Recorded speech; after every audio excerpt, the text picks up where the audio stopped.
Zee 24 तास एक पाऊल पुढे। आपल्याकडे थेट फोन येतात, आपण थेट सुरुवात करूयात। फोन घेऊयात। प्रमोद देशमुख बोलतात अलिबागहून। प्रमोदजी बोला, थेट राजेश तांबे सरांना प्रश्न विचारू शकता।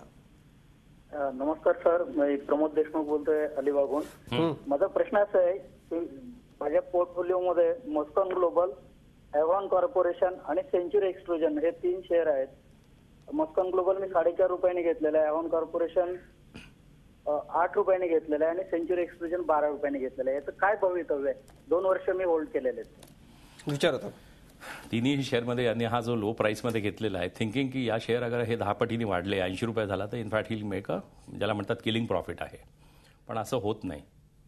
काही कंपनीजमध्ये झालेलं पण आहे, पण या कंपनीजमध्ये काही होणार नाही। तर मग प्रमोदजींना माझं हेच हे आहे की याच्यातनं एक्झिट करा। एक्झिट असं काही खूप जास्त पोटेन्शियल नाही आहे, फंडामेंटल्स असे काही खूप स्ट्रॉंग नाही आहे। निश्चित एक्झिट करा असं सांगितलं। पुढचा प्रश्न आहे मंगेश बोलतात मुंबईत। मंगेश यांचा प्रश्न आपण घेऊयात। मंगेश नमस्कार, थेट प्रश्न विचारा। नमस्कार, मला आलोक इंडस्ट्री आणि बीएल कश्यप हे घ्यायचे होते, तर लॉंग टर्मनरी आहे, मग किती होल्ड करू शकतो, पण कसे आहेत शेअर ते? आलोक इंडस्ट्रीज तुम्ही घेऊ शकता। आलोक इंडस्ट्रीज म्हणजे एका टाइममध्ये व्हेंचर कॅपिटल, प्रायव्हेट इक्विटीने चांगला पैसा याच्यामध्ये लावला होता। टेक्सटाईलची चांगली कंपनी आहे, there is nothing wrong with Alok Industries. पण याच्यामध्ये मंगेशना मला हेच म्हणणं आहे की टोटल एक्सपोजरचा 5% पाहिजे फक्त। 1 रुपया अगर इन्व्हेस्ट करताय तर 5 पैशाचा एक्सपोजर फक्त आलोक इंडस्ट्रीजमध्ये।